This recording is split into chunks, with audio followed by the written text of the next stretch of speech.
شہزادی کا مختلف وجوہات ہیں جو بیان ہوتی ہیں کہ آپ مدینہ سے ایران میں کیوں آئیں اور قم میں آپ نے مسکن کیوں اختیار کیا۔ اس وجوہات میں ایک تو یہ ہے کہ بنی عباس کی وجہ سے بہت زیادہ ظلم ہو رہے تھے اور سادات کو چن چن کر قتل کیا جا رہا تھا، تو ایک تو وجہ یہ تھی ہجرت کی کہ یہاں سے نکل کر اپنی جانوں کو محفوظ کیا جائے۔ دوسری وجہ یہ بیان ہوتی ہے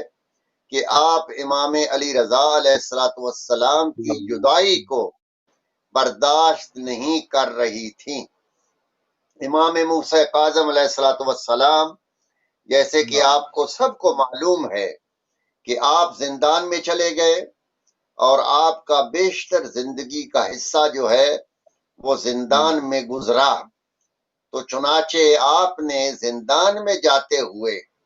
خاص طور پر اپنی اس شہزادی کو یہ ارشاد فرمایا، اگرچہ آپ کثیر الاولاد تھے، آپ کے بیٹے اور آپ کی بیٹیاں مختلف روایات میں ان کے نام بھی موجود ہیں اور کثیر العیال تھے ماشاء اللہ، مگر امامت کے بعد اپنی اولاد میں جو سب سے زیادہ شخصیت جس کو امام علیہ السلام نے مورد نظر رکھا وہ تھی جناب معصومہ، اور آپ کو یہ ارشاد فرمایا بیٹا میں جا رہا ہوں اور ہو سکتا ہے ہماری ملاقات دوبارہ نہ ہو، تو تم نے اب علی رضا کے تحت زندگی گزارنی ہے، جو تمہارا بھائی علی رضا کہے گا تم نے اس طرح زندگی گزارنی ہے، میرے بعد تمہاری ولایت جو ہے وہ میں تمہارے بھائی علی رضا کر کے جا رہا ہوں۔ چنانچہ جب امام علی رضا علیہ السلام کو مجبور کیا گیا،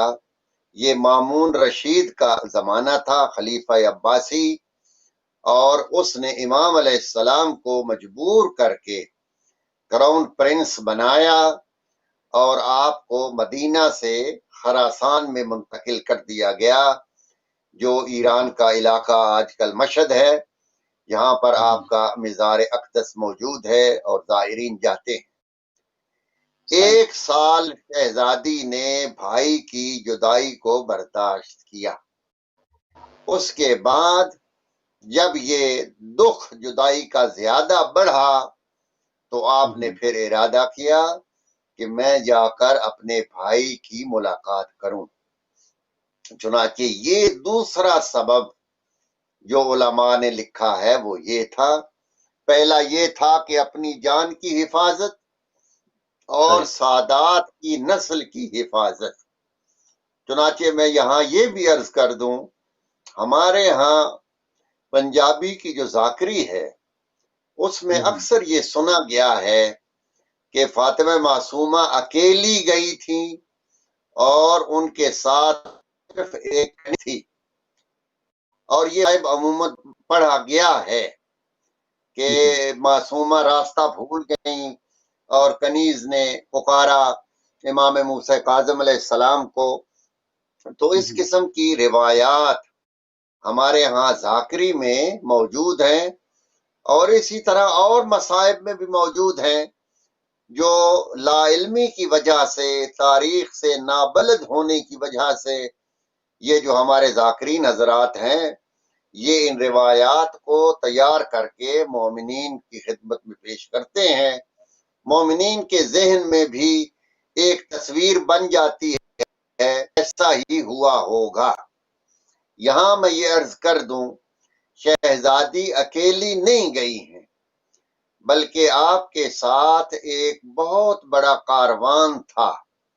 جس میں شہزادیاں تھیں، اولاد تھی جناب امام موسیٰ کاظم علیہ السلام کی، آپ کی بہنیں تھیں، آپ کے بھائی تھے، اس کے علاوہ سادات کے اور بچیاں اور بچے تھے، اور کچھ طلباء تھے، کچھ مدرسین تھے، کیونکہ مدینہ کے قیام میں آپ کا بہترین مشغلہ یہی رہا ہے کہ آپ درس و تدریس کرتی تھیں، اور بہت سی عالمائیں آپ نے تیار کی تھیں جو آگے خواتین کو درس دیتی تھیں، تو چنانچہ آپ کی شخصیت ایک مرجعیت کی شخصیت تھی، یعنی جس کی طرف رجوع کیا جاتا ہے علم کی پیاس کو بجھانے کے لیے۔ تو چنانچہ جب آپ نے ارادہ کیا سفر کا تو وہ لوگ آپ کی شاگردی سے فیض یاب ہو رہے تھے، اکیلے نہیں جایا بلکہ سب افراد آپ کے ساتھ ایک بہت بڑے کاروان کی صورت میں گئے، اور وہ یہ سمجھتے تھے کہ جہاں بھی شہزادی کا قیام ہوگا وہیں باب العلم کی پوتی جو ہے وہ دین کے مسائل کو حل کرنے کے لیے درس و تدریس شروع کرے گی، اور ہم اس فیض سے محروم نہ ہوں۔